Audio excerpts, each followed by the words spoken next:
आजकल पेरेंटिंग अपने आप में एक बहुत बड़ा सब्जेक्ट हो गया है, बड़ा महत्वपूर्ण सब्जेक्ट। अभी मैं अहमदाबाद में था तो एक जगह गया तो वहाँ एक बहन आई, वो पड़ोस में रहती थी, तो थोड़ा मुंह उसका बड़ा विषाद से भरा हुआ था, दुख से भरा हुआ था। प्रणाम किया तो रो पड़ी। तो मैंने पूछा कि क्या हुआ। 12वीं की परीक्षा शुरू हुई थी, एक पेपर ही गया था, अभी 3 दिन केवल हुए थे। तो उन्होंने फिर कहा कि उनकी 12वीं में पढ़ने वाली बेटी ने आत्महत्या कर ली, मर गई 3 दिन पहले। 2 दिन पहले पहला पेपर था और पहले ही पेपर के अगले रात में उसने ऐसा कर लिया। क्यों बोले, उसके ऊपर बड़ा टेंशन था, 12वीं की परीक्षा है, बोर्ड एग्जामिनेशन है, और अच्छा मैंने परफॉर्म नहीं किया और सबका दबाव। हालांकि वो बहन तो ये बोली कि मैंने तो ऐसा कोई दबाव भी नहीं डाला था, कहा था कि बेटा जैसा भी हो, लेकिन वो सबके साथ कंपैरिजन कि मेरे सभी फ्रेंड्स तो निकल जाएंगे और मैं रह गई, तो इतने कम परसेंटेज आ गए और मैं उस वाले में नहीं गई और मेरे पेरेंट्स को कैसा लगेगा। बचपन से ही हमारे बच्चों पर हम इतना तनाव डाल देते हैं, इतना बोझा डाल देते हैं,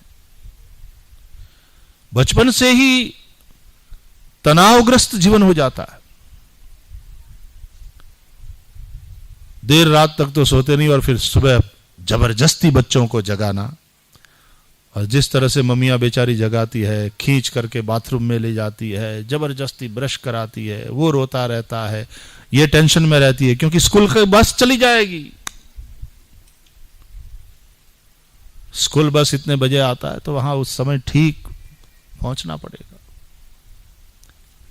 ये आतंकवाद नहीं है?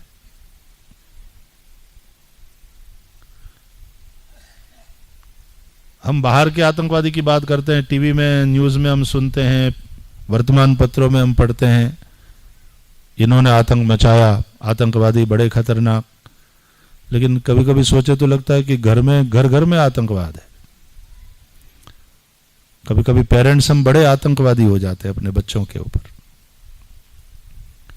इसलिए पूरा एजुकेशन सिस्टम हमारा फेल है, पूरा सिस्टम फेल है, पूरा सिस्टम बदलने की जरूरत है। अंग्रेजों ने हमारा जो बढ़िया वाला सिस्टम था उसको खत्म कर दिया, और मिस्टर मैकॉले साहब ने जो एक नया सिस्टम हमको दिया, और उनको तो काम करने वाले, नौकरी करने वाले नौकर चाहिए थे, मिडिल मैनेजमेंट के लिए लोग चाहिए थे। तो इस प्रकार का सिस्टम बनाया, और चलो बनाया तो बनाया, लेकिन वो सबसे बड़ा नुकसान हुआ कि उन्होंने ये हमारे दिमाग में बात बिठा दी कि उन वाला जो है वो श्रेष्ठ है, हमारे वाला था वो बेकार था। वो जो बात हमारे दिमाग में बैठ गई, वो सबसे बड़ा नुकसान हुआ। और इसलिए जो एजुकेशन एक फन हुआ करता था, वो एकदम बोझ बन गया। और जिस प्रकार की परीक्षाएं और जिस प्रकार से, खैर पूरा सिस्टम, नहीं तो प्रकृति के सानिध्य में जाकर के बच्चा और प्रकृति के साथ पढ़ता था। वर्गखंडों में तो शिक्षण बाद में, वो बहुत बड़े बच्चे हो जाए तो फिर कुटीर क्लासेस में, हमारे यहां भी यूनिवर्सिटीज थी ना, नालंदा, तक्षशिला जैसे विश्वविद्यालय थे।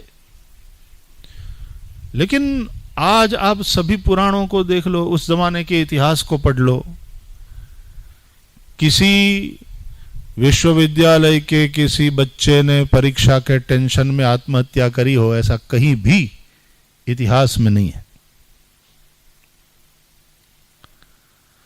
हम बच्चों पे लादते नहीं थे, बच्चों को खाद पानी प्रकाश देते थे और उसकी रक्षा करते थे, और उसको पनपने देते थे, खुलने खिलने देते थे, और उसको उसकी निजता में, उसके अंदर जो पड़ा है, उसकी जिसमें रुचि है, उस हिसाब से उसको खिलने का हम अवसर देते थे।